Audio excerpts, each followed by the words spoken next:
Bonjour à tous et à toutes. David Barou, je suis journaliste aux Échos et j'aurai la charge aujourd'hui d'essayer d'animer ce débat avec nos différents invités. Je vais d'abord commencer par essayer de présenter un petit peu la problématique de ce débat. Nous aurons ensuite quelques questions aux différents intervenants. Ensuite, la parole sera passée à la salle en commençant par des étudiants qui ont préparé des questions sur le thème du jour. Et ensuite, l'idée, c'est d'établir un dialogue avec la salle. On fera passer un micro pour que vous puissiez poser vos questions.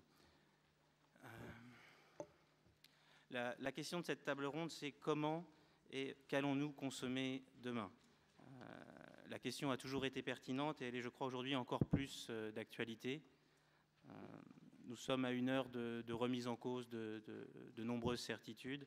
Il y a d'un côté la menace écologique dont on nous parle depuis déjà un moment et qui nous pousse à consommer de plus en plus responsable. La pression démographique à laquelle on s'intéresse aussi depuis un moment, qui pose une question de savoir est-ce que nous pourrons tous consommer. Et il y a aujourd'hui une nouvelle pression liée à la conjoncture qui est la pression économique. On est dans une crise, au début d'une phase de ralentissement ou de crise économique. Qu'est-ce que la crise peut changer dans nos comportements de consommation ? Et qu'est-ce que la crise qui a un impact sur le crédit peut changer aussi dans le comportement des consommateurs ? Est-ce qu'un monde, entre guillemets, moins riche pendant un moment risque de voir émerger une nouvelle forme de consommation ? Donc je crois qu'il y a d'un côté des enjeux à court terme. Est-ce qu'on va vers une remise en cause du consommer mieux ? On était dans un débat dans lequel on se disait il ne faut pas forcément consommer plus, il faut apprendre à consommer mieux. Est-ce qu'à court terme, on va vers une remise en cause de cette idée ? Et à plus long terme, la véritable question fondamentale, c'est est-ce que ce désir de consommer autrement est-il réel ou est-ce que c'est simplement un vœu pieux ? C'est-à-dire, sommes-nous vraiment prêts à être responsables ? Et on doit se poser un petit peu la question de savoir qu'est-ce qui peut nous faire réagir ? Est-ce que c'est la peur, la crainte, la pression économique ?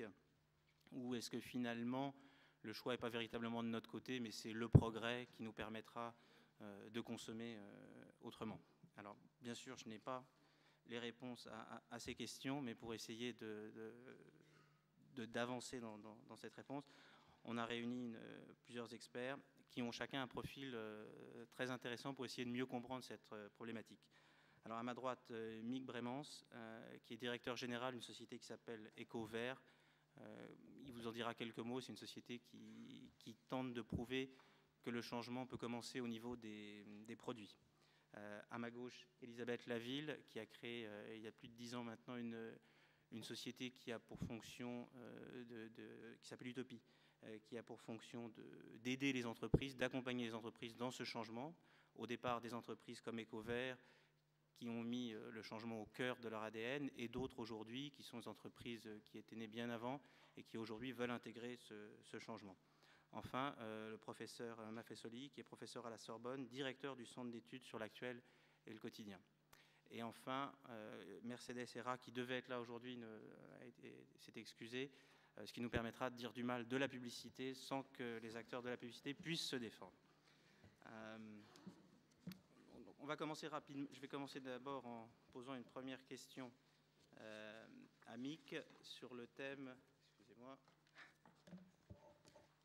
La première question qu'on pourrait poser à Mick est en fait, aujourd'hui, peut-on marier profit et consommer mieux, c'est-à-dire une approche écologique, ou est-ce qu'il y a une incompatibilité entre la recherche d'un mieux et la profitabilité des entreprises ?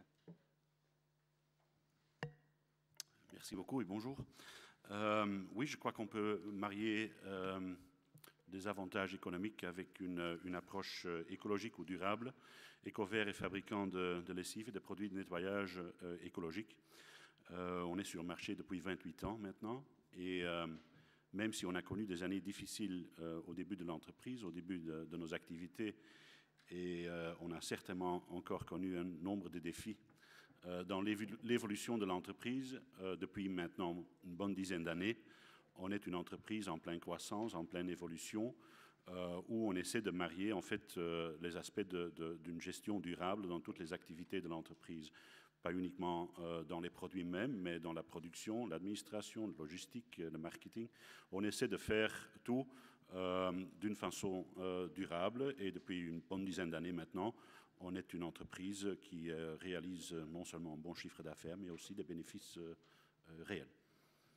Et votre premier sentiment est que les consommateurs sont de plus en plus nombreux prêts à payer plus pour consommer autrement ou pas vraiment? Je dirais que la population qui est intéressée dans les produits écologiques est en pleine croissance aussi. S'il y a 10 ans, on avait une population qui comptait peut-être 5% des consommateurs, aujourd'hui, cette population qui, d'une façon ou d'une autre, ça ne veut pas forcément dire qu'ils achètent toujours des produits écologiques ou nos produits ou les produits de nos concurrents, mais des gens qui sont intéressés dans des produits responsables représentent maintenant déjà à peu près 30-35% du marché. On le voit avec l'exemple de Mick, qu'il est aujourd'hui, il commence à être possible de consommer autrement, mais est-ce que, Elisabeth, vous avez le sentiment que le choix existe? C'est-à-dire, est-ce que si on veut être un consommateur responsable aujourd'hui, on a une offre suffisamment riche pour changer son comportement au quotidien, ou est-ce que, en fait, pour l'instant, la consommation responsable ne reste qu'une niche? Oui, je vous remercie de me poser cette question parce que c'est la bonne question en fait. C'est-à-dire qu'il y a une partie de la consommation responsable pour laquelle on n'a pas besoin d'avoir le choix, qui consiste principalement à ne plus acheter ce dont on n'a pas besoin, qu'on ne va pas utiliser ou qu'on va acheter, mais qu'on a acheté juste parce que c'était à moins 30, moins 40, etc. Donc ça, l'avantage, c'est qu'on a toujours le choix. Puis la crise va peut-être nous aider à prendre conscience qu'on a le choix. Mais sinon, le problème de fond, pour moi, il y a deux problèmes. Quand on voit d'abord, les études disent 40% des gens disent qu'ils sont prêts, qu'ils intègrent déjà les critères socio-environnementaux à leur comportement d'achat. Puis alors, quand on regarde les parts de marché des produits alternatifs, on est plutôt aux alentours de 1, 2, 3, 4% maximum. Donc, de deux choses l'une, soit les gens racontent n'importe quoi, mais comme c'est vous et moi, on ne va pas prendre cette hypothèse. C'est souvent cela dit, l'hypothèse que prennent les directeurs marketing, qui disent les gens disent ça parce qu'évidemment, quand ils sont interrogés, ils ne vont pas dire l'inverse, mais... ces intentions qui sont latentes et même croissantes en chacun d'entre nous, en fait, se heurtent au fait que juste la plupart du temps, on n'a pas, alors à mon avis, les deux freins, c'est on n'a pas l'info, c'est-à-dire à quoi faire attention selon les produits qu'on achète, et la plupart du temps, une fois qu'on a l'info, on s'aperçoit qu'on n'a pas l'offre. Alors ça ne va pas être vrai sur tout, mais je vais prendre deux exemples. Si vous voulez acheter des fleurs aujourd'hui responsables, qu'est-ce que vous achetez? Alors la plupart du temps, les gens me disent j'en sais rien. Bon, alors on se renseigne un peu. Déjà, c'est difficile de trouver l'info, mais enfin, on en parlera tout à l'heure, il y a des sources d'informations qui existent. Vous vous apercevez que, par exemple, si vous voulez acheter des fleurs, alors 40% des roses en France aujourd'hui viennent du Kenya par avion. Donc, impact social là-bas, pas terrible. Impact environnemental, pas génial.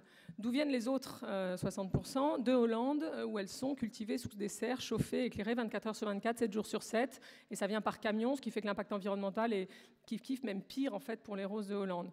Donc, une fois que vous savez ça, alors vous dites, OK, je vais... C'est pareil pour tout. Le feuillage, aujourd'hui, je crois, vient à 60% d'Inde, etc., etc. Alors, vous allez chez votre fleuriste et vous dites, qu'est-ce que... Alors, je vais essayer de voir d'où ça vient. Ah, manque de peau, contrairement à ce qui est obligatoire sur les fruits et légumes, sur les fleurs, ce n'est pas obligatoire. Donc, vous ne savez pas d'où ça vient. Alors, vous posez la question, le vendeur vous regarde, genre, qu'est-ce qu'elle a, celle-là? Il part demander, en général, il n'a pas l'info non plus, donc il part demander à la patronne de la boutique, qui revient, et alors, vous savez, entre-temps, parce que vous avez lu, que l'alternative, ça serait de prendre des fleurs locales et de saison. Parce que oui, il y a des saisons sur les fleurs comme sur les fruits et légumes. Et alors vous dites, alors qu'est-ce que vous avez comme fleurs locales et de saison? Vous faites comme moi le week-end dernier, vous repartez avec les deux fleurs qui étaient possibles d'acheter sur tout le magasin, qui était un bouquet de chardon et gypsophile. Et voilà, c'est très joli, c'est un peu surprenant, mais c'est très joli. Mais donc la plupart du temps, vous avez, un, il n'y a pas l'info, et deux, il n'y a pas l'offre. Et on peut prendre plein de marchés comme ça. Donc c'est faux de dire aujourd'hui que les produits sont là, ce que disent les directions marketing et que les consommateurs ne sont pas prêts. Les consommateurs sont prêts, mais il n'y a pas l'offre. Donc c'est un peu la poule et l'œuf. Est-ce que les entreprises sont en train de véritablement se saisir de ce sujet, ou est-ce que c'est pour l'instant encore une offre limitée à des sociétés de taille plus modeste comme Ecovert, ou est-ce qu'au sein des grandes entreprises, il y a une véritable volonté d'aller plus loin et pas seulement pour un affichage? C'est-à-dire parce qu'on se rend compte qu'il y a une offre solvable et qu'il y a de l'argent à faire, en quelque sorte. C'est-à-dire qu'il y a un changement qui est en train de se produire, mais alors il est d'une lenteur, par rapport à... Moi, quand j'ai créé Utopie il y a 15 ans, évidemment, il est du coup plutôt rapide, mais en même temps extrêmement lent. Le problème aujourd'hui, c'est que vous avez alors, les études comme celle que KPMG a fait pour cette édition de l'Université de la Terre. Vous voyez, c'est génial, hein, on a l'impression qu'on pourrait presque rentrer chez nous. 84% des entreprises disent qu'elles ont une démarche de développement durable, donc tout va bien, c'est super. Et en fait, quand on regarde sur quoi portent ces démarches aujourd'hui, elles portent principalement... dans une optique de prévention des risques, d'ailleurs, des risques de crise, d'image, etc., sur des aspects de pratiques corporate, c'est-à-dire que les entreprises vont faire certifier ISO toutes leurs usines, elles vont essayer de consommer dans les usines un peu moins d'eau, un peu moins d'énergie, etc., produire un peu moins de déchets, ça tombe bien, ça fait aussi économiser de l'argent. Elles vont essayer de travailler sur leurs achats, les pratiques éthiques dans leurs achats, ce qui n'est déjà pas évident, mais principalement pour éviter de se retrouver accusées de faire travailler des enfants, etc. Elles vont essayer de travailler un peu sur les RH pour éviter d'être accusées de discrimination. Et alors, vous dites, bon, bah d'accord, mais alors dans les produits, il y a quoi ? Ah, bah dans les produits, on a 1 ou 2 produits. Alors, si on est dans l'alimentation, on va avoir 1 ou 2 produits bio ou équitables, etc. Dans les banques, on va avoir 1 ou 2 fonds éthiques. Et alors, on dit, ah, bah c'est super, mais alors comment ça marche chez vous, ce produit-là, en termes de chiffre d'affaires, etc. Ah, mais on ne peut pas raisonner comme ça, parce que les gens ne sont pas prêts, etc. Alors, on dit, par exemple, nous, on travaille avec les banques, on dit, bon, ben, d'accord, alors, on ne peut pas raisonner comme ça. Mais qu'est-ce que vous avez fait pour que ce marché se crée ? C'est-à-dire, vous avez lancé le produit, certes, mais qu'est-ce que vous avez fait pour qu'il se développe ? Regardons ce que vous faites sur l'ensemble des autres produits quand vous lancez une offre pas responsable, enfin, ou pas en tout cas focalisée là-dessus. Est-ce que vous avez formé les commerciaux ? Ah, ben non. Alors, demandez à votre conseiller bancaire qui vous parle des SICAV éthiques qu'il a, vous allez voir qu'effectivement, ils ne sont pas formés. Est-ce que vous avez mis des incentives, des programmes où pendant 1 mois, ils doivent, j'en sais rien, fourguer de la SICAV éthique comme ils doivent fourguer du PEL, etc. Ah, ben en fait, non. Est-ce que vous avez fait de la pub ? Ah, ben en fait, pas vraiment. Est-ce que vous avez fait des PLV dans les agences, etc., pour que ça fonctionne, expliquer aux clients ? Ah ben en fait non. Donc en fait on est parti avec l'idée que c'était une super niche marketing dont pas grand monde voulait mais qu'il fallait quand même en avoir 1 ou 2 pour montrer que c'était bien. Et on se retrouve avec, comme on part avec cette idée-là, on fait rien pour que ça marche. Et du coup effectivement on a bien à la fin le résultat qu'on pensait avoir au début. Comme ça remet rien en cause et on change pas les offres. Et aujourd'hui on est vraiment là-dessus. C'est-à-dire que toutes les entreprises quasiment ont un petit produit ou une petite offre un peu responsable. Mais le problème c'est quoi ? C'est que si vous êtes sur le marché de l'automobile par exemple, vous avez beau avoir des usines certifiées ISO, etc. Prenons par exemple, je ne vais pas prendre un constructeur français, Daimler Chrysler, super bien noté par toutes les agences de notation sociale environnementale, parce que tous ces sites sont certifiés ISO, tout ce que vous voudrez, tous ces fournisseurs sont certifiés ISO, tout ce que vous voudrez, ils ont des objectifs hyper ambitieux de réduction des émissions de CO2 des usines, également sur les voitures. Et après, vous regardez quoi ? Vous regardez le classement de l'ADEME, par exemple, que publie l'ADEME sur les véhicules les plus écologiques. Et vous apercevez quoi ? Vous apercevez que cette entreprise-là a, à l'exception de la Smart, qui est un épiphénomène chez eux, tous les véhicules les plus gourmands, les plus puissants, les plus polluants. Et le problème, c'est que si vous êtes sur le marché de l'automobile, l'impact environnemental de l'usine, c'est 4% sur l'impact global de l'industrie sur le climat, et l'impact des voitures, c'est 86%. Et donc, à la limite, il vaudrait mieux faire des voitures propres dans des usines pas certifiées que l'inverse. L'idéal étant évidemment de faire les deux. Et donc, on a aujourd'hui un problème. On bute là-dessus sur à peu près tous les marchés. Et il faut que des grands acteurs de chaque marché se décident à s'engager dans l'offre. On commence à en voir certains qui prennent des engagements, donc plus du tout sur l'aspect risque, mais vraiment sur l'aspect opportunité de marché, en se disant, il ne suffit pas, je vais créer le produit, mais surtout, je vais investir en marketing, etc., pour créer le marché. Exemple, Philips s'est engagé à ce que en 2012, 30% de son chiffre d'affaires viennent de produits verts. General Electric a pris des engagements à peu près similaires. Toyota, avec la Prius, a fait la même chose. Je veux dire, ils ont mis la Prius, ils l'ont développée, donc technologiquement, et ensuite, ils ont investi pour que Leonardo DiCaprio conduise la Prius, parce que du coup, tout le monde trouve ça cool, et François Lemarchand aussi, par parenthèse, et EcoVert aussi. Ils ont investi pour que, en Californie, une personne seule conduisant une Prius puisse prendre la ligne de covoiturage pour signifier que c'était écologique, etc., etc. Et le résultat, c'est que pendant ce temps, vous avez d'autres constructeurs que je ne citerai pas, français notamment, dont les PDG disent en conférence, nous, on a vraiment envie de développer des véhicules verts, et d'ailleurs, on peut le faire en 6 mois. Alors on lui dit, oui, alors allez-y. Et qu'est-ce que vous attendez ? Il dit, j'attends que les gens du marketing me disent que c'est le moment. Et pour moi, c'est emblématique de la problématique dans laquelle on est. Pour rester encore un tout petit instant dans le monde de l'entreprise, Mick, j'ai l'impression que, quels que soient les produits que vous soyez capable de développer, il vous faut aujourd'hui des partenaires pour les vendre. Tant que les grands groupes, les multinationales en sont à une phase de prise de conscience et de montée en puissance qui semble assez progressive, est-ce que vous trouvez dans la distribution des acteurs qui sont prêts à vous soutenir, ou est-ce que pour l'instant, vous en êtes réduit finalement à vendre vos produits dans des boutiques spécialisées, dans un circuit un petit peu parallèle, ou est-ce que vous sentez que dans la grande distribution, chez les grands distributeurs, il y a une volonté de répondre à cette demande, puisqu'on sent qu'il y a une demande aussi de la part du public? Est-ce qu'il y a quelqu'un de la grande distribution dans la salle? C'est une question assez difficile à me poser. Oui, on reçoit du soutien. Oui, il y a un intérêt, mais c'est limité. Et il va de soi on a commencé dans les magasins diététiques, dans les magasins spécialisés. C'est là qu'en fait, les produits tels que les nôtres ont commencé, ont débuté. Mais il est clair que si 99% des consommateurs achètent leurs produits de nettoyage dans les grandes surfaces, c'est là qu'il faut être présent si on veut vraiment avoir un impact, si on veut vraiment influencer le consommateur. Mais il est clair que là, c'est difficile parce que si en magasin diététique, on a des concurrents dans notre propre niche ou dans notre propre approche du marché, évidemment, en grande surface, on doit se battre avec les mêmes moyens, avec les mêmes armes que les Procter & Gamble, les Henk et les Verts de ce monde, ça c'est clair. Professeur Mafessoli, on se rend compte là, dans l'amorce de ce débat qu'il y a, on le suppose, de la part du consommateur, une envie de consommer un petit peu mieux, de la part du monde de l'entreprise, des premiers acteurs qui, depuis un moment, quand même, ont commencé à travailler sur ce terrain, une prise de conscience dans les plus grands groupes.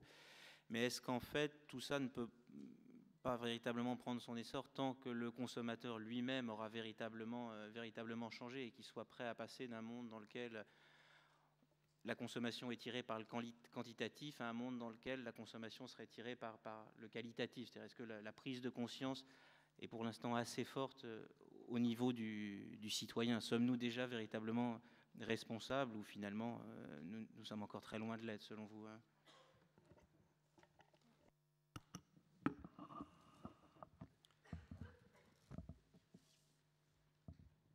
C'est pas certain qu'il faille poser le problème en termes de conscience, justement.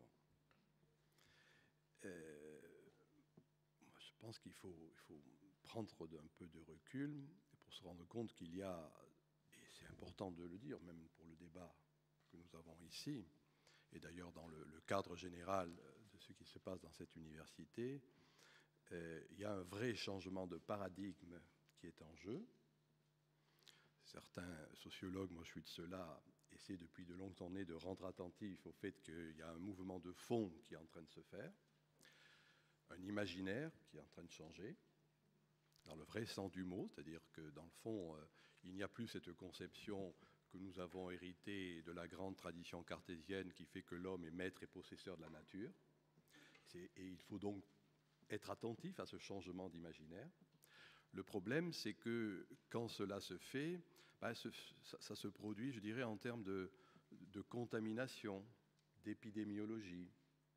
Qui, il y a 20 ans, pouvait penser qu'une initiative comme celle-ci, et puis toutes les autres initiatives, pas simplement réflexives, mais beaucoup plus concrètes, se fasse? Personne. Or, je dirais qu'on a là les indices, en quelque sorte, de ce que j'appelle ce changement de paradigme. C'est-à-dire le fait que, dans le fond, une manière de penser et une manière d'agir est en train de faire une vraie mutation. La crise, ce n'est pas autre chose.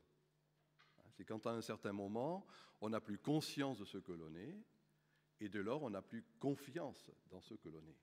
Une société n'a plus conscience de ce qu'elle est, et elle n'a plus cette confiance. Alors, vous voyez, ma réponse, elle est là, c'est-à-dire que, moi je dis, c'est même pas forcément une question de conscience, c'est-à-dire c'est même pas un problème cognitif, de raison. C'est une sensibilité qui fait qu'on ne peut plus considérer la nature comme étant cet objet exploitable à merci. Moi, j'étais il y a quelques jours dans un débat avec des chefs d'entreprise qui, justement, intégraient ces dimensions de développement durable. Moi, je trouve que le terme n'est pas bon, qu'il faudrait dire soutenabilité de la nature. Non plus exploitation de la nature, mais soutenir cette nature. Et je leur faisais remarquer que, dans le fond, si on fait une comparaison avec ce qu'est l'éthologie, sur un territoire donné, un animal sait jusqu'où il peut être prédateur. S'il tue trop, c'est lui qui va mourir. Il sait d'une manière inconsciente. Eh bien, je dirais que nous sommes dans cette situation. On a exploité cette nature et on sait de savoir incorporer qu'il y a lieu justement de renvoyer à quelque chose qui est de l'ordre de la réversibilité, de la correspondance, ce que les poètes comme Baudelaire disaient fort bien, hein, dans le grand temple de la nature, les sons, les odeurs, les couleurs se répondent. Ça, on ne l'a pas vu. On a fonctionné sur une conception très dichotomisée. Moi, je pense que maintenant, il y a quelque chose de cet ordre qui est en jeu. Alors, ma réponse sur la question précise, hein, mis à part cette mise en perspective que je viens de dire, eh bien, moi, le qualitatif, bien sûr que des quantités encore de paramètres font que c'est le quantitatif qui prédomine, bien sûr. Mais je dirais, on voit pendant longtemps la lumière d'une étoile morte. Les astrophysiciens nous l'ont montré. Ben, nous sommes dans ce moment où on est en train de se rendre compte que cette étoile est bien morte, même si on continue à voir la lumière. Et dès lors, je pense que même les entrepreneurs les plus avisés actuellement savent, ceux qui ont le nez creux, savent qu'il y a lieu d'être attentif à ce qualitatif de l'existence. Moi, j'ai rendu attentif au fait que l'hédonisme n'était pas rien.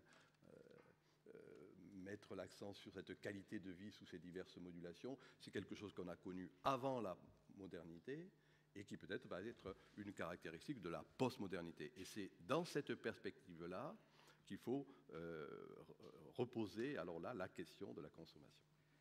Je ne suis pas sûr. Est-ce que ce que vous dites est optimiste, ou est-ce qu'il faut être optimiste ou pessimiste? Est-ce que vous parlez d'une sensibilité qui évolue de manière finalement inéluctable, mais de l'autre, le cycle, enfin, à quelle rapidité, selon vous, si on finit par se rendre compte que l'étoile est en train de mourir le jour où elle s'est éteinte définitivement et elle ne nous éclaire plus, il sera trop tard. Donc, est-ce que vous avez le sentiment que cette évolution qui semble un petit peu inéluctable, finalement, est-ce qu'elle est assez rapide, ou est-ce que vous vous inquiétez du fait que finalement, aujourd'hui, on fait comme si on avait le temps? D'une certaine manière, je pense, vous avez employé le mot au début, il n'y a pas lieu, la peur est toujours mauvaise conseillère, il n'y a pas lieu de s'inquiéter de quoi que ce soit. On n'est pas maître des choses. Il faut apprendre cette idée-là. Notre paranoïa occidentale a cru paranoïa. On pouvait penser le monde à partir d'une position verticale. On se rend compte qu'il faut tenir compte des intimations objectives, c'est-à-dire la nature. Donc, ma réponse est de dire, c'est pas optimiste ou pessimiste, c'est pas mon problème. Ça, c'est des catégories morales qui me sont étrangères. Je dis tout simplement, comment dire cela? Quand il y a la saturation de quelque chose, prenons un exemple simple. Si ce verre d'eau, je le sale ou je le sucre, à un moment donné, il va être saturé. Le dernier grain de sel ou de sucre fait que le verre ne pourra plus supporter du sel ou du sucre. Jusqu'au dernier grain, je ne le vois pas. Et puis tout d'un coup, il y a ce seuil de saturation, ce seuil, nous on appelle ça de sédimentation, qui fait qu'on passe tout à fait à autre chose. Et alors le colosse au pied d'argile, il est grand, là, tout ça, et puis tout d'un coup, il s'effondre. Et quand on regarde sur la longue durée les histoires humaines, eh bien, on se rend compte qu'il y a ces grands balancements entre des périodes prométhéennes, agir sur le monde, et des périodes beaucoup plus dionysiaques, beaucoup plus... Dionysos, c'est une divinité arbustive, une divinité enracinée. Alors, le passage entre un paradigme et l'autre, ça prend du temps. Moi, je crois que c'est à partir des années 50 du siècle dernier qu'il y a une saturation de ce grand modèle. Mais ce n'est qu'à partir de l'an 2000, si vous voulez, que le dernier grain de sel ou de sucre fait que maintenant, ça devient évident. Voilà. Alors, il n'y a pas lieu de s'affoler quand il y a un changement de paradigme. Ce n'est pas nous qui allons faire le bloquer ou l'accélérer.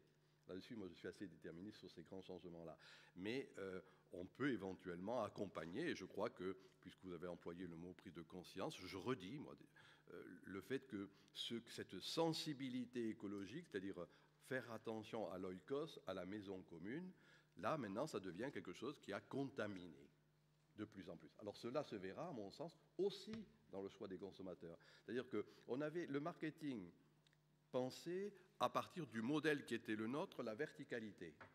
Dieu le Père, celui qui sait, le pouvoir qui vient du haut. Là, on se rend de plus en plus compte que même pour penser en termes de marketing, par exemple pour reprendre une idée que j'avais proposée, le marketing tribal, les tribus, les cibles, etc., eh bien c'était quelque chose qui était horizontal. Ça vient du bas. Et là, bien, si on veut vendre, on sera obligé d'être attentif à ce qui vient du bas.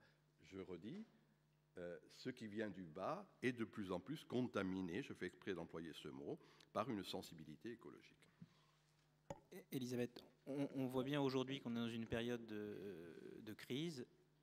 si sur le moyen long terme, ce que vient de dire le professeur Maffesoli semble, finalement, je reprends le mot, peut-être plus optimiste, est-ce qu'aujourd'hui, dans une phase de crise, vous avez pas le sentiment, vous craignez finalement qu'on revienne un peu en arrière, que les entreprises qui se souciaient d'une manière croissante de l'écologie, j'imagine, alors c'est peut-être mon côté journaliste aux Échos, mais en se disant il y a là une demande solvable, on va pouvoir vendre plus cher, gagner plus. Bon, finalement, est-ce que si on rentre dans un monde de crise conjoncturelle ou cyclique, enfin qui durera peut-être pas éternellement, mais est-ce qu'il n'y a pas un risque que les entreprises reviennent un petit peu en arrière et que pendant un premier temps, elles se préoccupent de tout, sauf finalement du mieux consommer? Il y a un risque, notamment pour celles qui se sont engagées dans des démarches qui ne sont pas pour l'instant au cœur de leur stratégie. C'est-à-dire qu'il y a encore, il ne faut quand même pas se leurrer, pas mal de patrons qui voient ça comme un surcoût et qui vont se dire, bon, alors là, c'est sûr, on a vraiment autre chose à faire, on va virer ça et on va faire autre chose.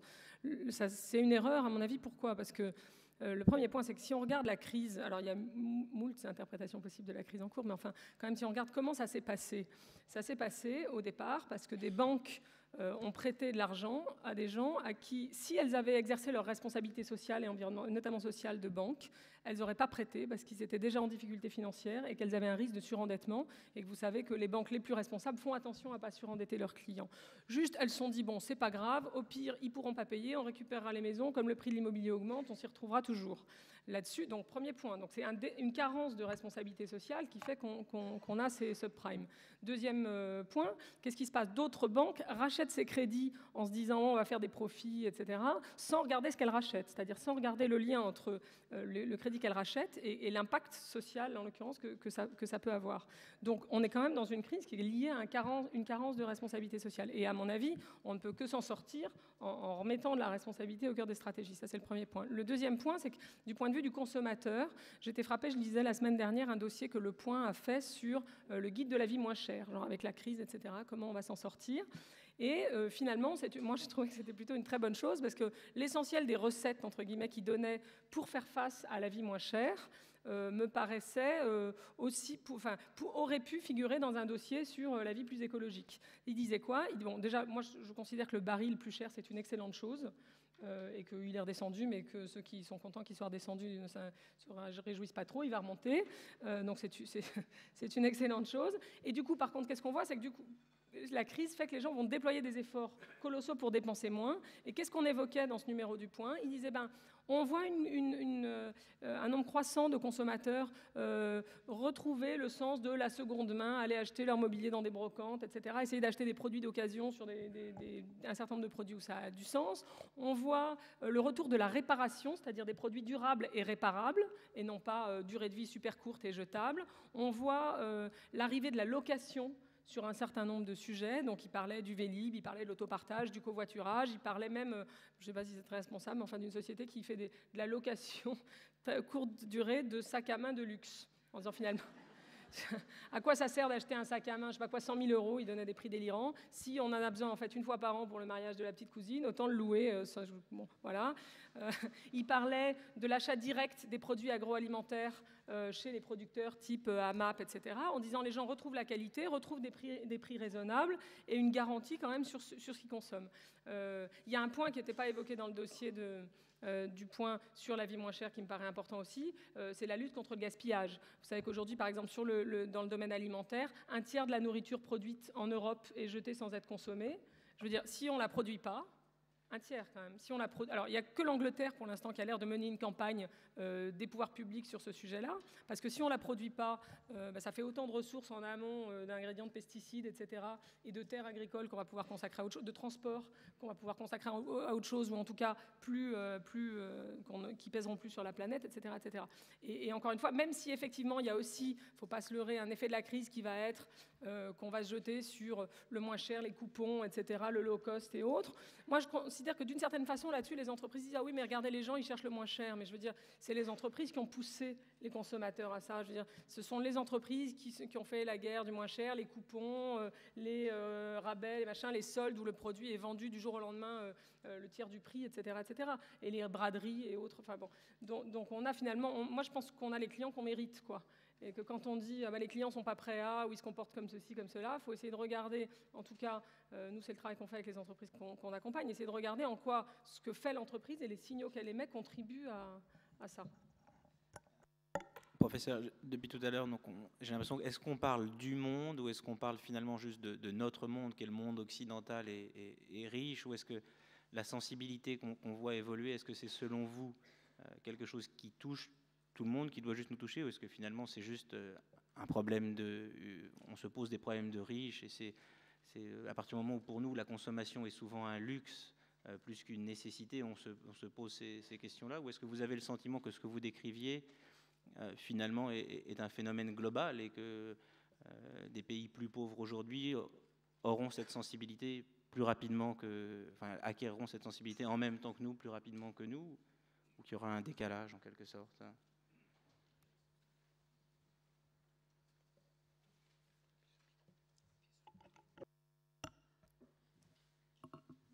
Moi, je pense que quand il y a, si je reprends ce mot que je disais, un changement de paradigme, il est transversal. C'est-à-dire que peu ou prou, plus ou moins rapidement, cela va se répandre.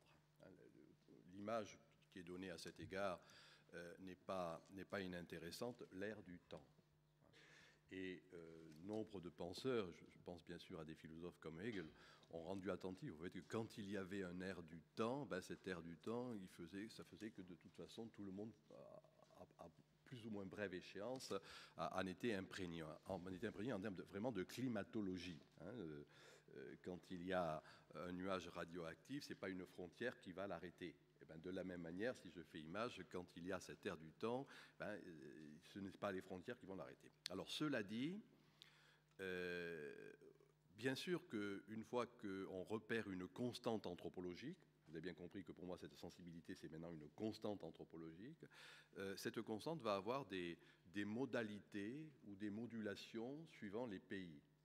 Et il est certain que si on fait cette distinction qui mérite d'être faite bien sûr entre pays riches et pays pauvres, ou ceux qui ont atteint un certain seuil de consommation et ceux qui n'y sont pas, eh bien, il va y avoir un temps de latence plus grand pour que cette sensibilité puisse se faire. En même temps, ce n'est pas simplement, là encore, quantitatif en termes de temps. C'est-à-dire que moi j'ai vu de diverses manières, et c'est un peu l'objet du cadre général de cette université, ce n'est pas la fin du progrès qui est en cause. Ce n'est pas la faillite du progrès qui est en cause. C'est réinventer le progrès, si je comprends bien.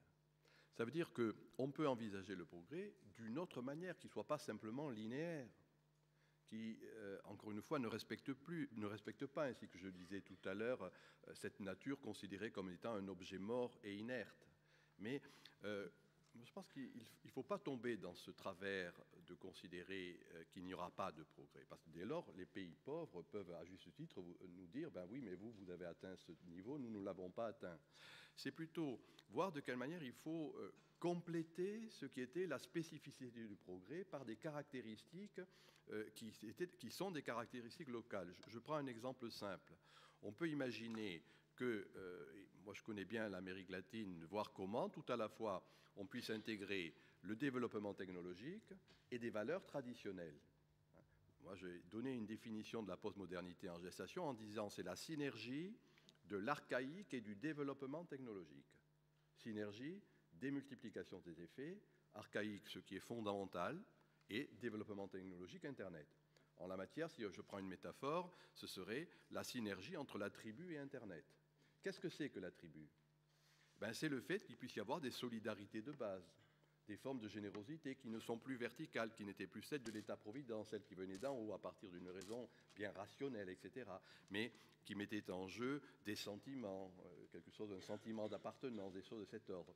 Alors, voyez ma réponse, c'est-à-dire que certes, il va y avoir des temporalités différentes dans cette contamination écologique, que j'appelle contamination écologique, mais en même temps, c'est quelque chose qui va prendre acte du fait qu'il puisse y avoir le qualitatif, celui du local, celui de la tribu, celui de ces solidarités de base, mais qui va se conjoindre avec le développement technologique. Et là, du coup, il y a un processus d'accélération qui peut se faire.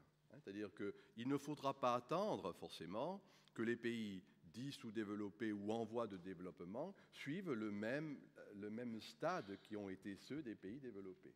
Il y a un moment donné, je reviens à mon image de la saturation, quelque chose qui fait qu'il y a un processus d'accélération. Voilà ce que j'appelle synergie. Pas simplement additionnement, mais démultiplication des effets. Très bien. Alors, on va essayer de voir si parmi les étudiants, quelqu'un voulait poser vous avez préparé une série de questions. Si quelqu'un veut bien poser une première question. Bonjour, Fabrice Henson. En fait, je viens de Lorraine. Je suis ici, excusez-moi. Donc, je suis technicien méthode. Excusez-moi, oui, allez-y. Est-ce qu'on peut juste d'abord laisser la parole aux étudiants? Oui, bien sûr. Et puis juste après, on intervient avec la salle. Excusez-moi. Bonjour, Chloé Zambeau, je représente le réseau français des étudiants pour le développement durable. Alors, en fait, en partant du constat qu'on assiste aujourd'hui à ce que j'appellerais un verdissement de la consommation, donc à savoir la substitution des produits de consommation habituels par des produits labellisés à impact environnemental plus faible, comme les produits éco-verts, je voulais poser la question suivante à Michel Fasselossi et Elisabeth Laville. En faisant croire que consommation de masse et préservation de l'environnement sont compatibles, pensez-vous que ce verdissement de la consommation constitue une fausse bonne solution qui nous empêche d'avoir une réflexion plus profonde sur notre manière de consommer et ses conséquences? Elisabeth, fausse bonne solution? Je ne sais pas si on fait croire que la consommation de masse est compatible avec la protection de la planète. Je crois au contraire que quand ce que j'évoquais tout à l'heure, par exemple la transition d'un système où on achetait un produit à un système où on le loue, par exemple, ça va précisément pour moi en sens inverse. C'est-à-dire ça dit finalement c'est l'utilisation de masse des produits dont on a besoin, parce qu'on ne va pas décider arbitrairement que du jour au lendemain, alors on peut, si on interdit les voitures en ville, etc., on va quand même dans un sens où on va dire ceux qui habitent en ville en gros n'ont plus besoin ou vont être empêchés d'avoir une voiture. Mais d'une certaine façon, si vous développez la location, vous dites finalement, l'idée c'est que ça ne sert à rien d'avoir une perceuse chez soi, si on l'utilise, je crois que c'est 10 minutes par an chacun. Et que ça serait plus efficace de trouver un autre système qui permette d'avoir accès à la perceuse au moment où on a besoin, sans forcément mobiliser toutes les ressources qu'il a fallu pour la produire, la transporter, etc., et l'immobiliser dans tous les foyers français. Professeur. Je n'ai pas vraiment de réponse, je peux dire un truc. J'aimerais, puisqu'il n'y a pas Mercedes ERA, j'aimerais qu'il y ait quelque chose sur la publicité, parce que moi j'aimerais faire l'apologie de la publicité. Ah, d'accord. Bon. Je profite du fait qu'il n'y ait pas cette dame pour... enfin, je le signale s'il y a... D'accord. Sur la publicité, moi je peux vous tendre la perche d'une certaine manière. Je le signale comme étant une question. Alors, mademoiselle... Bon, moi, je ne suis pas spécialiste, donc je ne vais pas précisément vous répondre, sinon que ce que j'ai indiqué tout à l'heure, il y a... Alors, j'aime pas, je dis le mot prise de conscience. Mais je vais dire un mot un peu plus qui nous rappelle ce que nous sommes, des animaux. Et il y a un instinct à un moment donné. Et qu'on le veuille ou non, si vous voulez, il n'y aura pas dans le fond de blocage. Je crois qu'actuellement, instinctivement, alors avec des difficultés qui vont tenir au pouvoir d'achat, qui vont tenir effectivement au fait de pouvoir ou pas se payer ceci ou cela, mais instinctivement, et je dis bien d'une manière animale, on va être obligé d'être attentif à cette dimension des produits biologiques, des produits verts, des produits de diverses sortes. Et on le sent, on le voit de diverses manières dans les lieux de consommation, où de fait, on tourne autour de ces produits, même s'ils sont plus chers que d'autres, etc. Et là, de ce point de vue, là, sociologiquement, je dirais, pour moi, voilà un index, ça montre quelque chose qui est, je maintiens, inéluctable. Voilà, alors, ça prendra plus ou moins de temps, etc. Mais ne rentrons pas dans des considérations, de mon point de vue, trop moral, disant ça peut freiner ceci ou cela, c'est pas une bonne solution. Il y a un processus qui est là, inéluctable, et posons-le en termes d'instinct. Mais je dis bien pour ça, ça veut dire qu'il faut revenir à cette espèce d'humilité. Je l'ai dit 2 ou 3 fois, on a cru qu'on dominait le monde, il faut savoir que l'animal humain est aussi un animal. Et donc il réagit instinctivement. Et l'instinct actuellement, eh bien, on sent que la dévastation du monde est trop forte. Le saccage écologique est là, la dévastation des esprits est inéluctable. Donc instinctivement, il y a cette espèce de recul, de faire attention, même si ça prend du temps. Oui.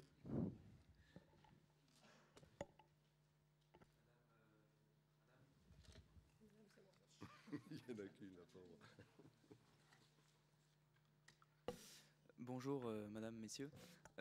Samson Lecluise, élève ingénieur juriste à l'Institut supérieur de l'environnement. Professeur Maffesoli, vous parliez de la réversibilité, de l'impact de l'homme vers la nature, de la nature vers l'homme. Je voulais savoir, par exemple, concernant l'agriculture biologique, si nous avions recours au bio de manière mondiale, de manière planétaire, serait-on confronté à des problèmes sanitaires que l'on connaissait il y a 200 ans ? Des problèmes de rendement qui baissent de manière brutale, des problèmes sanitaires, par exemple parler des mycotoxines ou de maladie de la pomme de terre en Irlande dans les années 1840.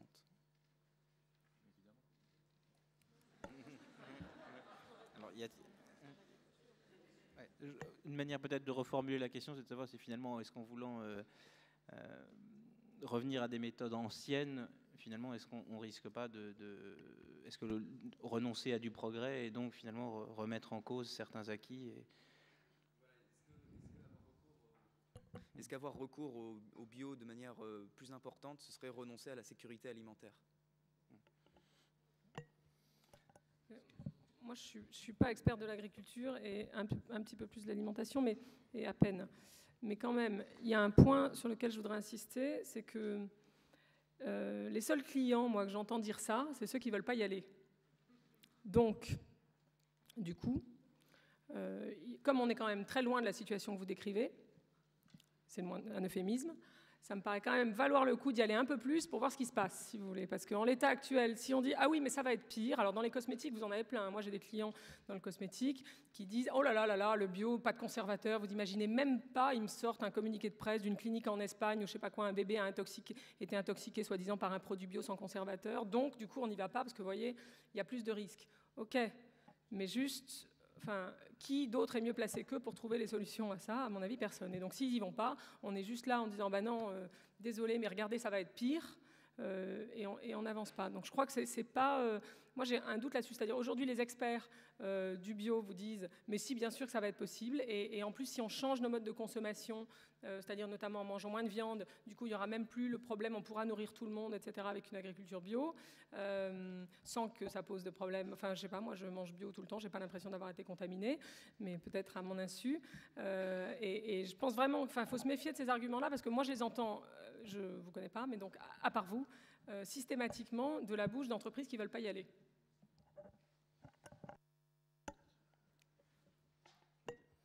Je veux peut-être y ajouter, je ne crois pas que le recours aux méthodes anciennes ou aux situations anciennes sont forcément les meilleures. D'abord, en ce qui concerne l'agriculture bio aujourd'hui n'est pas l'agriculture qu'il y avait il y a 200 ans. Ça, c'est certain. Et je crois que ça, c'est important de ne pas comparer forcément tout avec un retour en arrière. On vit aujourd'hui, on trouve certaines solutions. Ces solutions devront suffire aujourd'hui et on doit être optimiste dans le sens que la technologie, la science nous aidera à évoluer, à développer. Imaginons qu'on ferait demain un produit qui serait, le nôtre n'est pas bon pour l'environnement, il nuit toujours à l'environnement. Supposons qu'on ferait demain un produit qui serait bon pour l'environnement. Est-ce qu'on en consommerait plus? Est-ce qu'on devrait en consommer plus?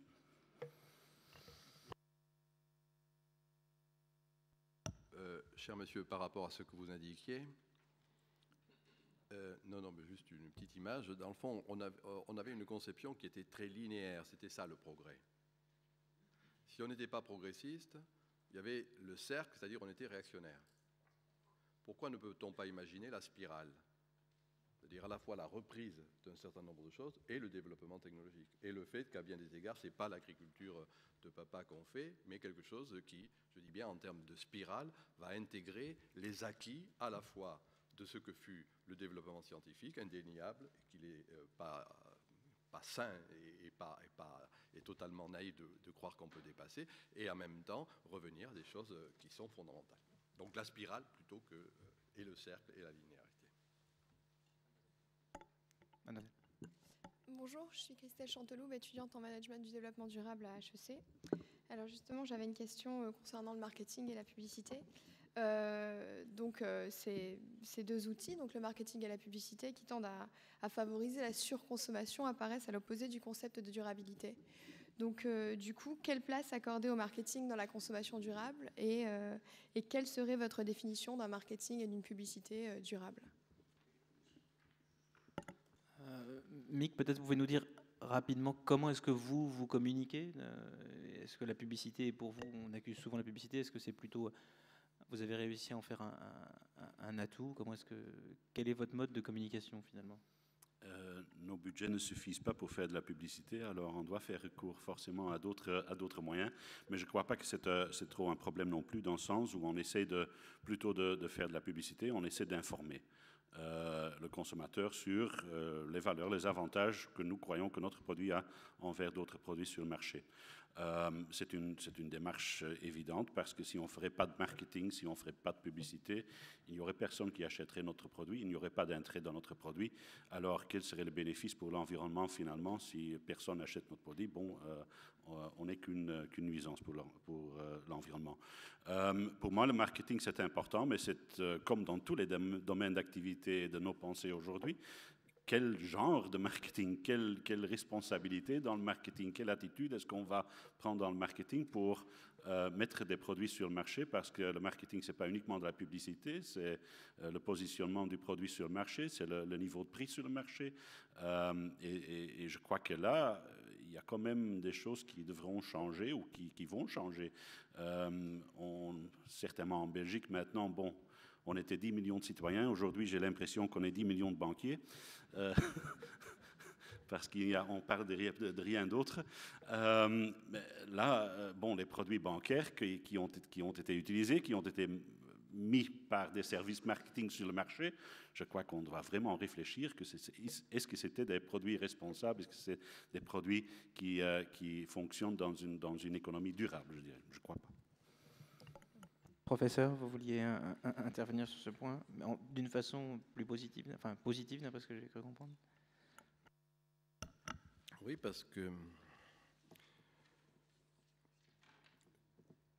tout d'abord sur le...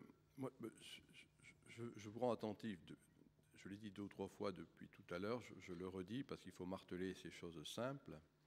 Il y a un vrai changement de topique, comme on dit de topique, c'est-à-dire de manière de penser le monde qui est en train de s'opérer, et que ce n'est plus quelque chose de simplement vertical, mais il y a l'horizontalité. On ne peut pas nier l'importance de ce développement technologique et d'Internet qui est horizontal.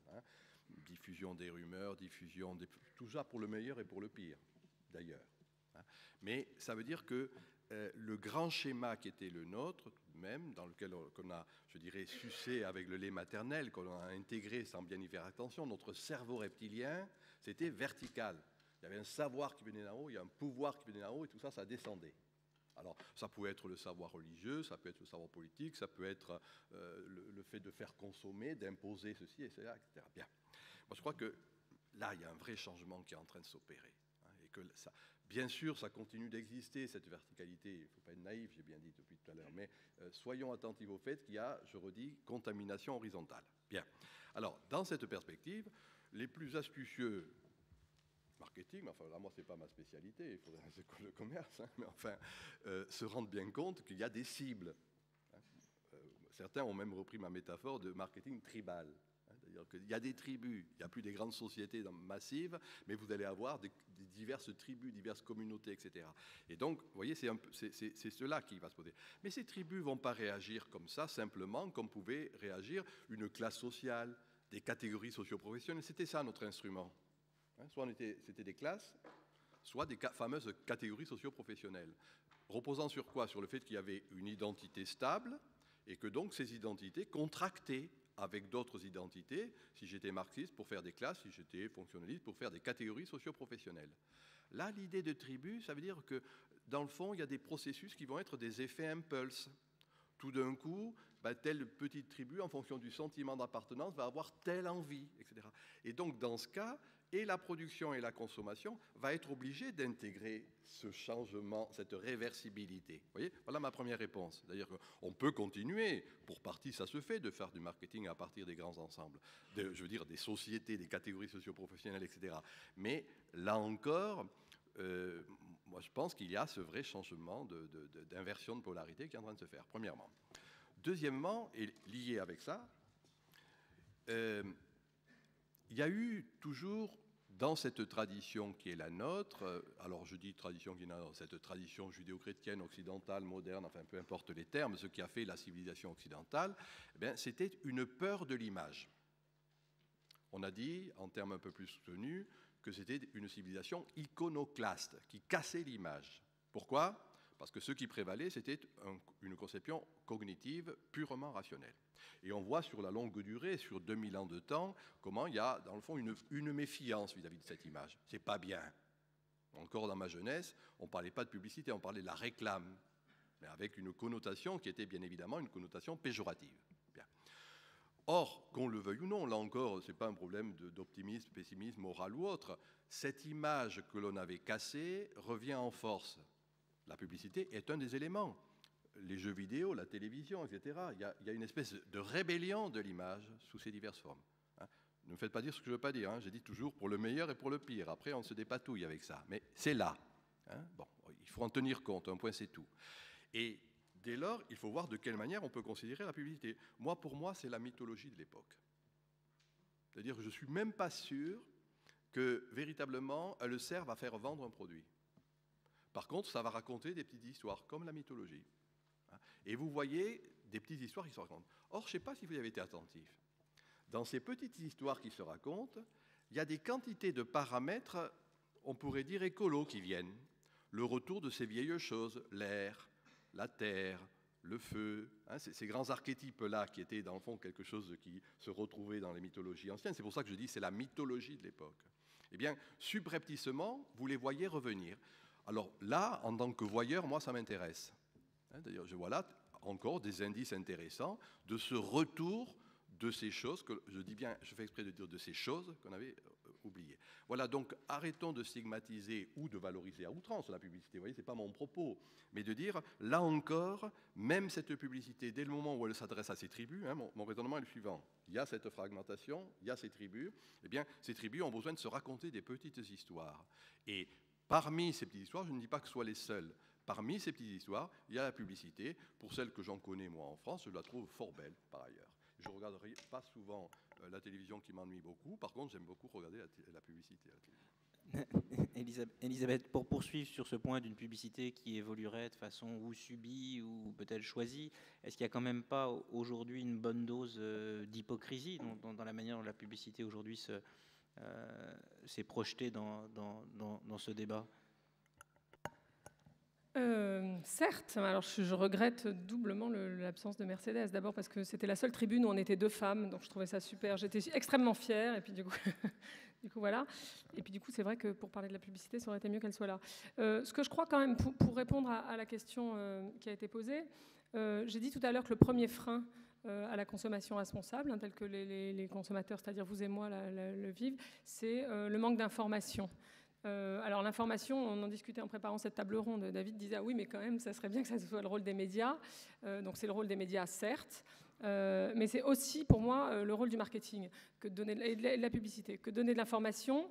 Le problème étant de ne pas avoir une information qui est éco-centrée ou égocentrée, dire « Regardez ma marque comme elle est belle, regardez mon produit comme il est top », mais de parler, de délivrer l'information qui va aider les gens à comprendre les enjeux socio-environnementaux derrière les produits qu'ils achètent, qu'est-ce qu'on a comme solution aujourd'hui, qu'est-ce qu'on peut faire, etc. etc. Et ça, on a vu, il y a quelques cas quand même, que ça peut faire basculer le marché, pourvu que évidemment, la valeur sociale et environnementale du produit ou du service considéré, elle préexiste à la pub. C'est-à-dire que, je n'aurais pas forcément dit ça comme ça si Mercedes était là, mais je pense que la pub ne crée pas de valeur. C'est-à-dire si vous avez un produit ou un service qui n'a pas de valeur intrinsèque, c'est pour ça que les gens d'ailleurs se tournent vers le low cost. Vous avez plein de marchés sur lesquels la pub représente 50 à 80% du prix du produit. Enfin, c'est du délire. Donc du coup, on n'est pas dupe. On se dit au bout d'un moment, c'est bon, quoi.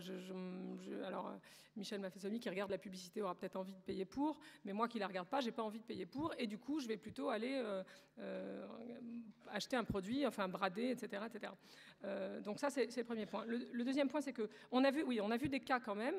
Pour donner 2 exemples, Leclerc arrête les sacs plastiques gratuits dans ses magasins.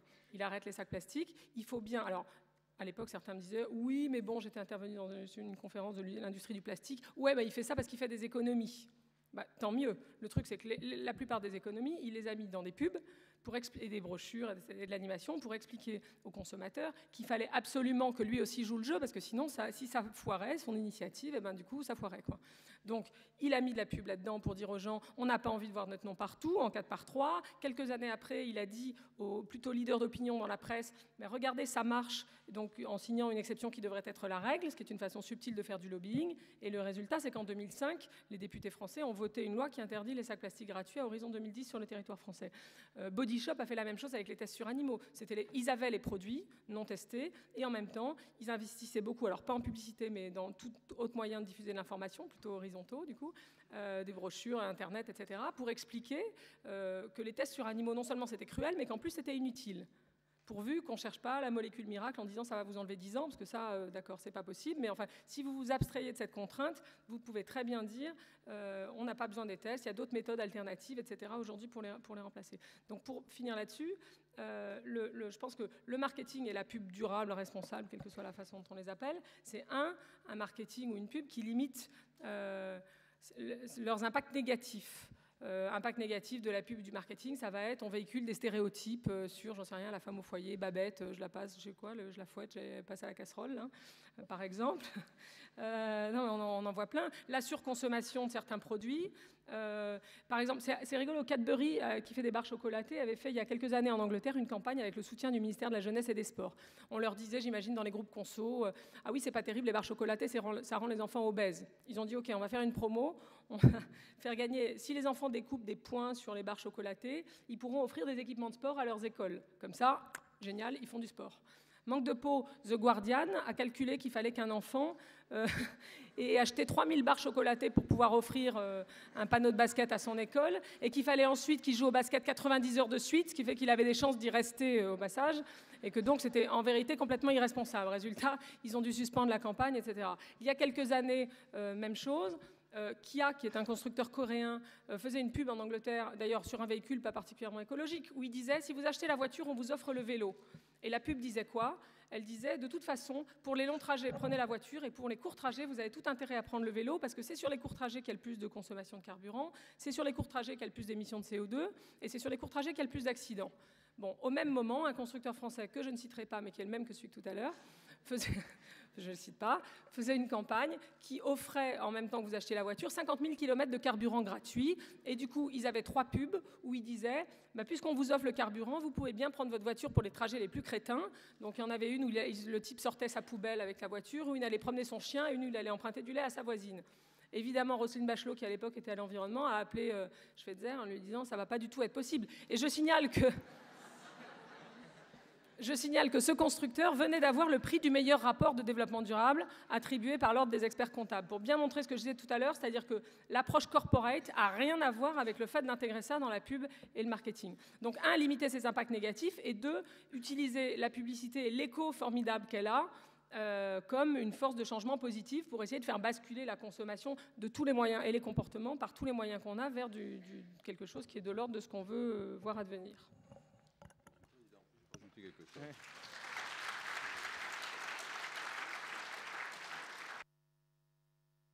Je voudrais rajouter quelque chose concernant la publicité. J'ai dit que je voulais la défendre. Hein. Bien. Il faudrait éviter de rentrer dans une conception trop ascétique du monde. Moi, je pense que, vous voyez, mettons en perspective, c'est parce qu'il y a eu, et un sociologue et économiste comme Max Weber l'a bien montré, à partir de ce qu'il appelait l'éthique protestante et l'esprit du capitalisme, c'est parce qu'il y a eu cet ascétisme, qu'il y a eu ce développement de l'économie, et, disons-le tout net, qu'il y a eu cette dévastation de la terre.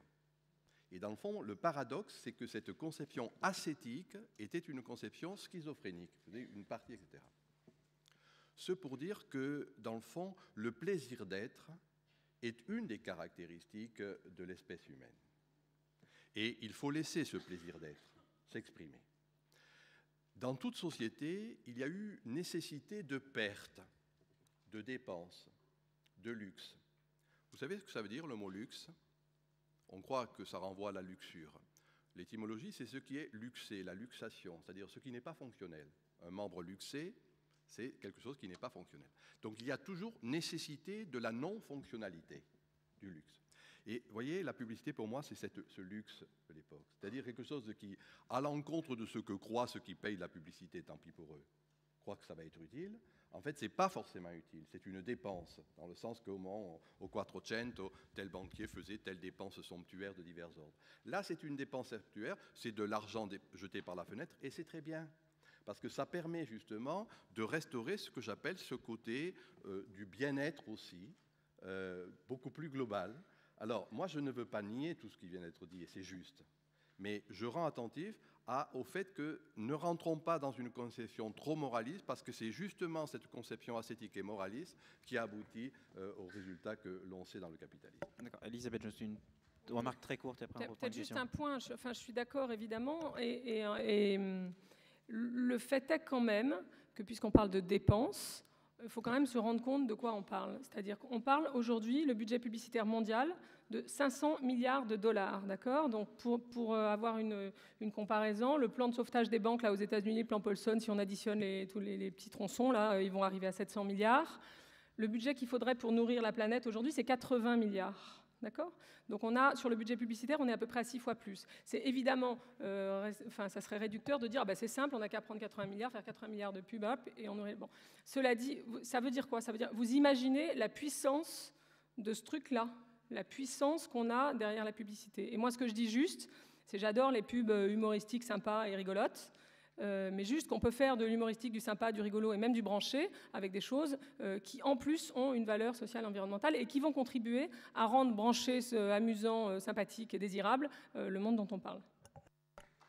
Ouais. Bonjour, je m'appelle Mésoré Adrien, donc je représente l'université de Cergy-Pontoise. Je voudrais rebondir sur une notion développée par Madame Laville en fait. Vous parlez du développement en fait, de nouveaux modes de consommation, notamment grâce à Internet, donc la location de biens. Donc avec ce développement du commerce sur Internet qu'on constate tous les jours, est-ce qu'on peut s'attendre à une remise en question en fait, des modes de distribution habituels, type grande distribution, tout en sachant par exemple que chaque fournisseurs ou par exemple dans le textile, ils ont toutes les enseignes ont une enseigne sur Internet où on peut se procurer directement leurs vêtements sans aller se rendre dans un magasin. Il faudrait demander à Nature et Découverte de répondre à cette question, pas à moi. Non, ce que je crois, c'est que, de ce que j'en sais, ça se développe, mais enfin, c'est pas complètement délirant non plus, le commerce sur Internet. Ça se développe plus facilement pour les livres que pour les vêtements, pour la simple raison que si une fois que votre robe arrive, elle ne vous va pas, c'est embêtant, enfin la mienne, en tout cas pas la vôtre. C'est plus compliqué, du coup. Il y a une enseigne aux États-Unis qui avait tenté d'avoir des magasins où on venait juste essayer les produits, ensuite on les commandait, ils arrivaient chez soi, ça n'a pas vraiment fonctionné non plus. Le problème que ça pose, c'est l'impact du déplacement du produit, parce que du coup le produit la plupart du temps se déplace tout seul et dans beaucoup de cas aussi on vous dit en plus vous avez toutes les options de livraison, on vous dit toujours vous avez le choix que ça arrive en 6 jours ou en 3 jours ou le lendemain et tout le monde coche le lendemain probablement et aucune enseigne, dans certains cas même on vous offre les frais de livraison, mais aucune enseigne vous dit le problème c'est que si ça arrive le lendemain ça a beaucoup plus d'impact que si ça arrive en 6 jours, parce que juste ça va venir par avion et pas par train, par camion, j'en sais rien. Donc pour le coup, moi j'aimerais voir se développer dans le commerce sur Internet ce type de responsabilité aussi des acteurs qu'on n'a pas vraiment. Mais cela dit, le supermarché, là, un des impacts principaux, c'est les gens qui prennent la bagnole pour aller au supermarché aussi. Donc le mieux étant probablement d'aller en bas de chez soi et d'y aller plutôt en vélo ou à pied ou en transport en commun. Mick, peut-être une remarque sur est-ce que pour vous, Internet est un allié, vous aide à ou toucher plus de monde, mieux informer, ou vendre simplement un peu plus? Nous, on ne fait pas de vente directement par Internet, on donne pas mal d'informations et on essaie d'informer certainement nos consommateurs par les moyens d'Internet. Par contre, on a constaté dans certains pays où nos produits sont vendus par Internet que ce sont les moyens les plus, qui marchent, qui fonctionnent le mieux, je dirais. Par exemple, en Angleterre, une chaîne comme Ocado, qui dépend d'une chaîne grande surface, Waitrose, a connu avec nos produits une énorme croissance sur la vente des lessives, de nos lessives, par exemple. Je crois que dans l'avenir, c'est évidemment extrêmement important, mais je crois aussi qu'il faut faire attention de ne pas individualiser le problème, c'est-à-dire que l'Internet et la vente par Internet aura ses propres problèmes sur l'environnement parce que finalement, on va maintenant livrer tous les consommateurs en direct. Est-ce que par la logistique, c'est mieux qu'avant où les gens se dirigeaient vers les grandes surfaces? Ce sont des études évidemment qui seront faites et qu'on fera certainement dans l'avenir, mais il faut toujours garder la vue sur l'image complète et pas uniquement sur une partie, je crois. Ça, c'est extrêmement important. On va juste prendre quelques questions dans la salle et on verra si on peut revenir sur les étudiants. Ici, je peux? Allez, là. Allez-y. Très bien, merci. Donc je m'excuse pour tout à l'heure. Fabrice Henson, donc technicien méthode. Je viens de Lorraine. Je représente un petit comité et on essaye effectivement de travailler ce problème. Je voulais juste rebondir par rapport à tout ce qui a été dit. Au début, pour faire une synthèse de ce qui a été dit, il y a été une position d'abord en faveur par rapport à l'ère du temps, au progrès, etc. En fait, par exemple, Madame Laville a parlé du blocage qu'on ressent dans les entreprises. Monsieur Maffesoli a parlé effectivement d'un paradigme, hein, de bien différencier le cartésien de l'imaginaire. Et c'est vrai que on rentre effectivement, j'ai l'impression qu'on rentre effectivement dans une spirale, comme il a expliqué tout à l'heure. On est vraiment à une ère de remise en question. Mais quelle remise en question? C'est la question en fait. C'est est-ce qu'on remet en cause ce qui a existé? Non, il ne faut pas remettre en cause ce qui existe. C'est le fait c'est le cartésien lui-même qui parle. On ne remet pas en cause ce qui a été fait. On remet peut-être en cause ce qui peut être fait. Est-ce qu'on le fait? Est-ce qu'on ne le fait pas? C'est la question. Et c'est le blocage en fait qu'il y a actuellement. C'est est-ce qu'on le fait? Est-ce qu'on ne le fait pas? Et est-ce qu'on doit y aller? Est-ce qu'on ne doit pas y aller? Et est-ce qu'on doit changer nos habitudes ou est-ce qu'on ne doit pas les changer? Professeur, est-ce que c'est finalement plus un commentaire qu'une question? Est-ce que vous avez envie de est-ce que vous voulez dire un mot sur... Allez-y. Non, il faut surtout pas nier la... J'ai dit que c'était notre cerveau reptilien, le cartésianisme, donc il n'est pas question de se l'arracher. Il faut le complémenter. Hein, c'est-à-dire, c'est ça mon image de la spirale. Et je crois qu'on est là au cœur, dans le fond, de ce qui n'appelle pas forcément de suite une réponse. Hein, on est dans une série de questions qui nous préoccupent dans le vrai sens du terme. Et il n'est pas utile d'avoir de suite une réponse. Mais dans le fond, moi, tenez, il y a un mot qui est un mot à la mode, mais qui me paraît bien caractériser ce qui est en jeu actuellement, qui est un mot de rhétorique, c'est l'oxymore. Hein, l'oxymore, c'est l'obscure clarté. C'est-à-dire la conjonction de choses que l'on croyait opposées. Eh bien, dans le fond, en la matière, c'est la raison sensible. Et j'ai dit 2 ou 3 fois, hein, n'est-ce pas, animal, humain. Ben, c'est ça, la raison, oui, le sensible aussi. Et de diverses manières, on ne pourra rien faire si on ne prend pas en compte les sens, les humeurs sociales, les sécrétions, etc. Toutes choses que l'on avait en quelque sorte déniées et qui sont partie prenante de ce que nous sommes. Voilà. Allez, vous voyez, par rapport à ce que vous dites, je vous rends attentif, raison sensible. Monsieur, est-ce que quelqu'un a un micro? Moi j'ai une question, je suis complètement sur votre droite, vous ne me voyez pas. Oui, je voudrais poser une question. concernant l'avenir des consommations. Je voudrais savoir comment vous voyez l'avenir des appellations d'origine.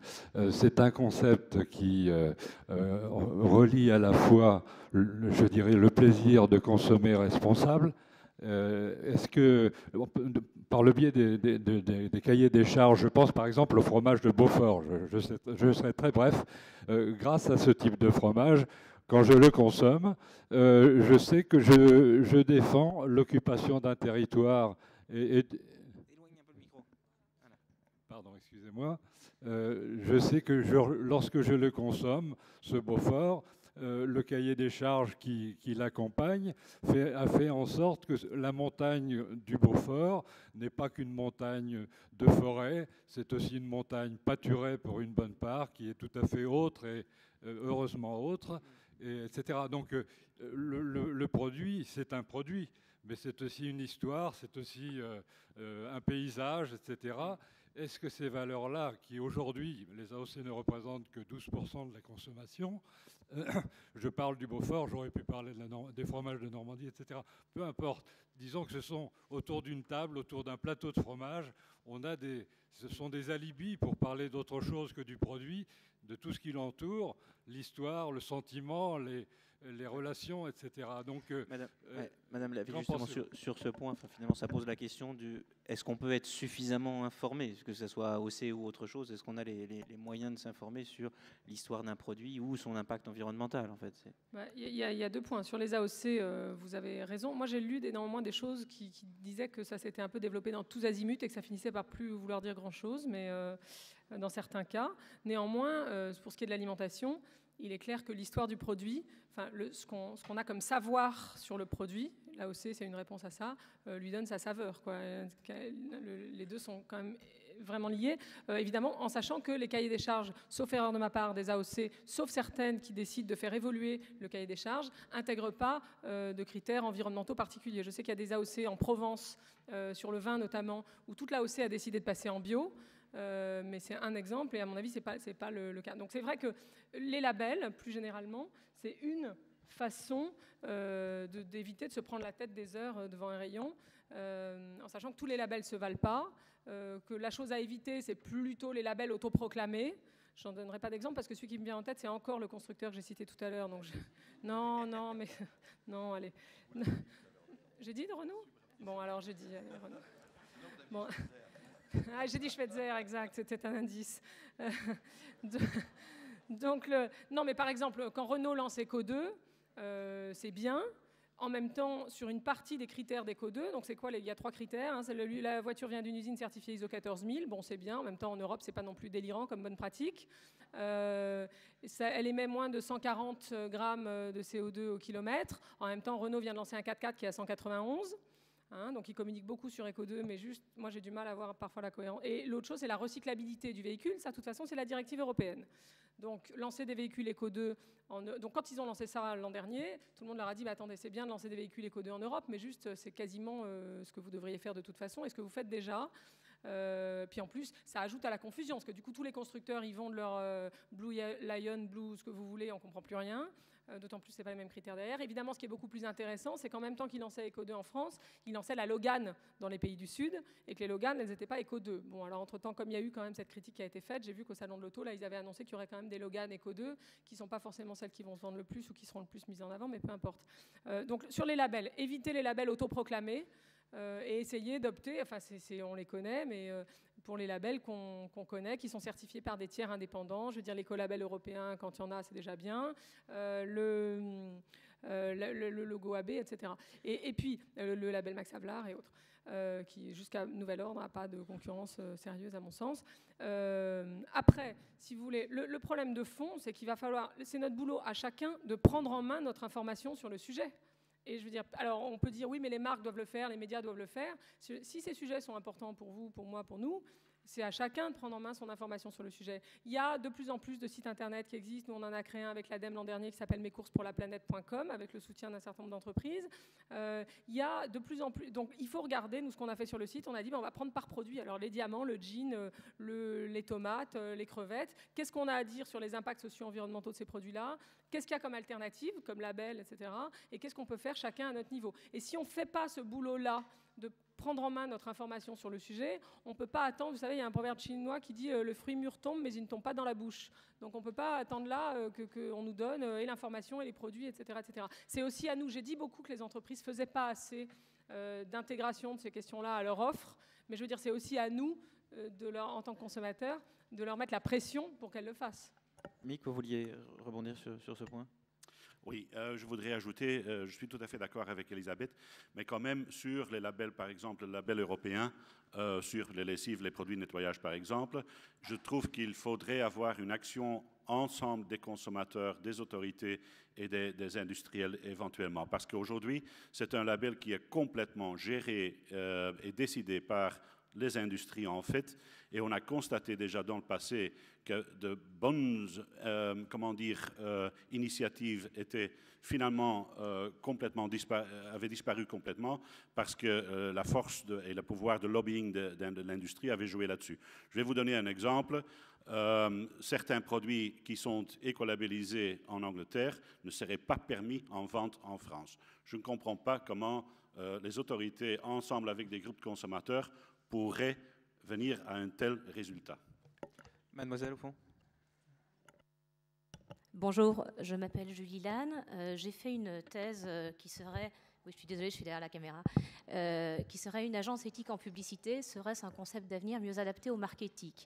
J'étais créative, je le suis toujours pour la plupart des grands groupes publicitaires, et je me suis posé des questions en tant que créative, ce qui est rare dans les agences de publicité, à savoir que je me posais des questions, j'avais des problèmes de conscience à travailler à la fois sur un groupe écologiste pour la même agence et à la fois pour un groupe pétrolier, et de voir les éventuelles interactions qui pouvaient s'opérer entre l'un et l'autre.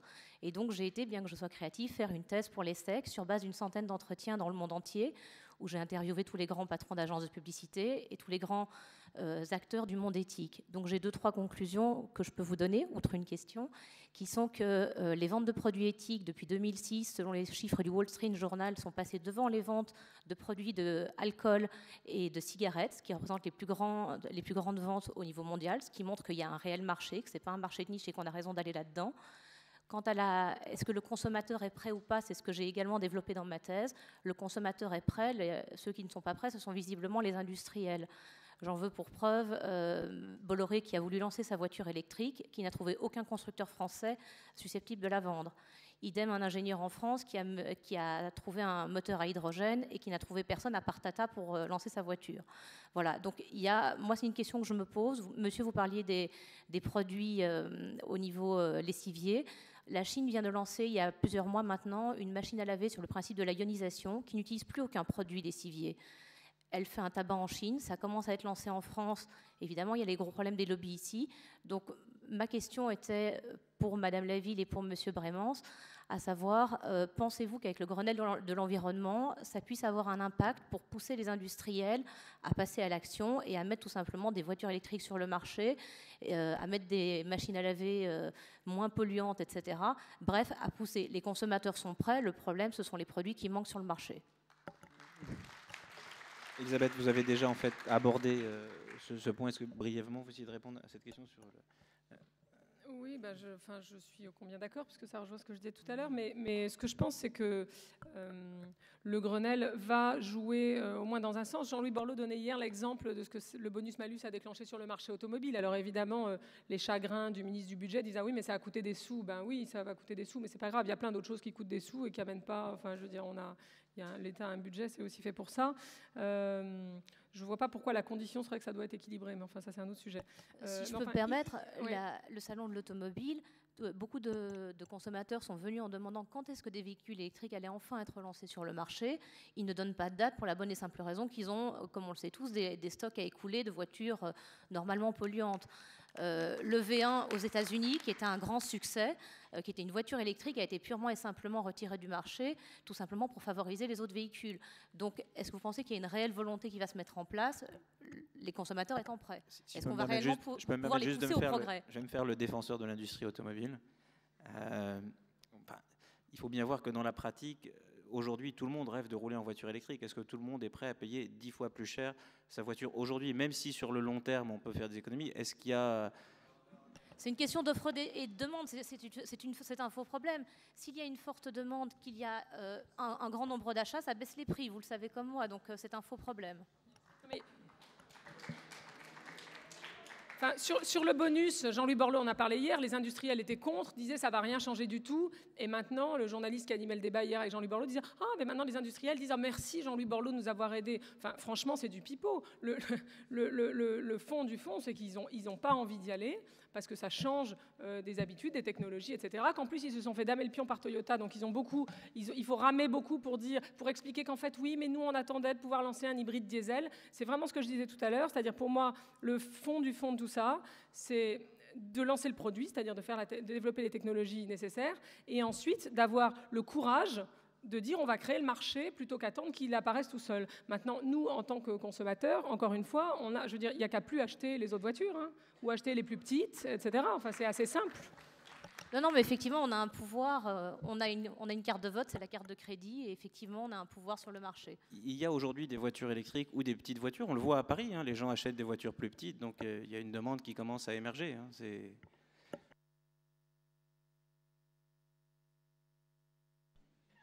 Si vous avez un micro, allez-y. Oui. Il y a une chose dont on n'a pas parlé, c'est quand même les lobbying industriels. Parce qu'il y a quand même une puissance, que ce soit à Bruxelles ou dans les arcanes parisiens. Moi, je prends pour exemple, on parlait tout à l'heure des AMAP ou de l'agriculture. Je pense que par rapport, vous parlez du Grenelle aussi, par rapport à la loi aux OGM, il n'y a absolument aucun élément qui protège l'environnement, même au travers de la loi. Et quid du citoyen s'il veut se défendre par rapport à vouloir conserver une nourriture non polluée par les OGM, puisque s'il y a un référendum, il y a uniquement l'État qui peut le faire. Donc c'est ça aussi, c'est à la fois les lobbying et à la fois le pouvoir du citoyen. À un certain niveau, je pense on peut consommer autrement, mais il faut qu'on ait des produits, comment lutter. Oui, alors je ne sais pas, moi j'avais lu juste une statistique qui montrait qu'en fait quand on demande aux gens est-ce que vous êtes prêts à consommer autrement, la plupart des gens disent oui. Est-ce que vous êtes prêts à payer plus pour consommer autrement? Il y a déjà un peu moins de gens qui disent oui. Et après, au bout du compte, quand ils sont face à un acte d'achat, alors je ne sais plus, c'est dans votre livre, hein, je crois, dans l'introduction, il disait que finalement, au bout du compte, il y a moins de 10% des gens qui, face à un acte d'achat, même quand le choix est possible, le font de manière systématique. Donc, je crois qu'on peut accuser à la fois les industriels, les lobbies. Il faut peut-être aussi que les consommateurs, nous tous, posions des questions. Je ne sais pas si vous avez quelque chose à dire sur ce point, Elisabeth. Non, mais c'est un fait qu'il y a du lobby des grandes entreprises, vous voyez ce que je veux dire. Alors, une des choses, sur les aspects responsabilité sociale et environnementale, d'ailleurs, c'est un des sujets sur lesquels les entreprises sont challengées en disant, alors vous dites que vous avez une politique responsable, quelles sont vos positions en lobbying sur tel et tel et tel sujet, qui normalement sont des positions plutôt occultes. Là, on leur dit, et on commence à voir un certain nombre d'entreprises qui publient leur position de lobbying. Comme ça, au moins, on voit dans quel sens ça va. Et vous savez que Ford, quand Bill Ford est arrivé aux États-Unis à la tête de Ford, une des premières décisions qu'il a prises, qui a été interprétée comme un changement de stratégie chez eux, c'était de se retirer d'un groupe qui s'appelait, je ne sais plus comment, je vais plus vous dire, mais enfin qui était un groupe de lobby de l'industrie automobile pour dire le changement climatique n'existe pas. Et Ford est sorti, du coup tous les autres sont sortis, Exxon s'est retrouvé tout seul, le groupe n'existe plus, Exxon continue à dire que ça n'existe pas, mais c'est un des derniers. Donc c'est sûr qu'il y a un lobby des industriels maintenant, et Mick évoquait tout à l'heure sur les écolabels. Les écolabels, c'est un mieux par rapport à la masse du marché, mais cela dit, effectivement, les cahiers des charges sont négociés âprement par les ONG, l'ADEME, etc., avec les industriels qui ont quand même réussi sur les détergents à laisser les azurants optiques qui font briller le blanc, plus blanc que blanc, et qui sont juste des produits chimiques dont on n'aurait absolument pas besoin dans les lessives, à y laisser les phosphates dans les détergents pour la vaisselle, etc., etc. Moi, je crois, enfin, encore une fois, mais j'ai l'impression de répéter la même chose, donc je vais me taire, que juste, on a les moyens, nous, à chaque fois qu'on peut le faire, de prendre son info en main, et d'aller acheter autre chose, parce que c'est le meilleur. Alors après, vous avez un autre moyen, c'est en votant, hein, évidemment, mais enfin, le lobby industriel, c'est une chose. Alors on peut dire, ah oui, mais ils sont horriblement puissants, etc., et on n'aura jamais, c'est pas moi, en achetant mes tomates, qui vais changer quelque chose. Mais moi, je crois que si, et qu'il faut qu'on pense que si. Enfin, vous connaissez, François, ça va lui plaire, mais cette phrase de Margaret Mead qui dit ne doutez jamais qu'un petit groupe de citoyens conscients et engagés puisse changer le monde, parce qu'en fait, c'est même la seule chose qui ne soit jamais produite. Donc juste, ça commence tout à l'heure en sortant d'ici, quoi. Professeur. Est-ce que vous faites une distinction en fait dans cette société? Est-ce qu'il faut faire une distinction entre les entreprises, les citoyens, les lobbies, ou est-ce que finalement on est tous dans le même bain et la responsabilité est collective? Moi, je suis tout à fait d'accord avec ce que vient de dire Madame Laville, c'est-à-dire que, et on l'a redit depuis tout à l'heure, c'est-à-dire que, certes, il faut pas, on est loin d'être dans un monde parfait, l'entreprise est là, le pouvoir économique est pas négligeable, etc., etc., etc. Et en même temps, j'ai employé l'image tout à l'heure du colosse au pied d'argile, où se montre la faiblesse de ce qui est en train de se passer actuellement, qui est vraiment la faillite d'un système. Ben ça montre bien qu'il peut y avoir, moi ce mot en est un, lobbying, c'est-à-dire ce que j'ai dit, moi, l'horizontalité. Le fait que, par le biais d'Internet, il y a possibilité d'agir, il y a possibilité de solliciter tel ou tel produit, d'en refuser d'autres, etc. Et moi, je peux vous dire que j'ai entendu, encore une fois, j'ai eu l'occasion de voir ces jours derniers pas mal de chefs d'entreprise qui ont la frousse en termes de production et de marketing, parce qu'ils savent bien que maintenant, il y a cette inversion de polarité qui est en train de s'opérer et qu'on ne peut plus tenir le client pour quantité négligeable. C'est tout. C'est tout.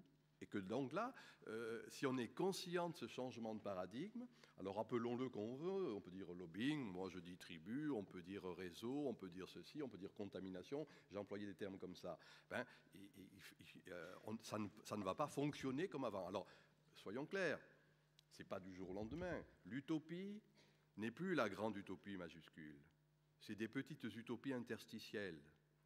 Des petites brèches comme ça qui se font progressivement, qui sont en train de se faire, et par séquences successives, eh bien, c'est le changement de paradigme qui est en jeu. Voilà ma réponse. C'est-à-dire, c'est vraiment retenez cette idée, non plus la verticalité, mais l'horizontalité.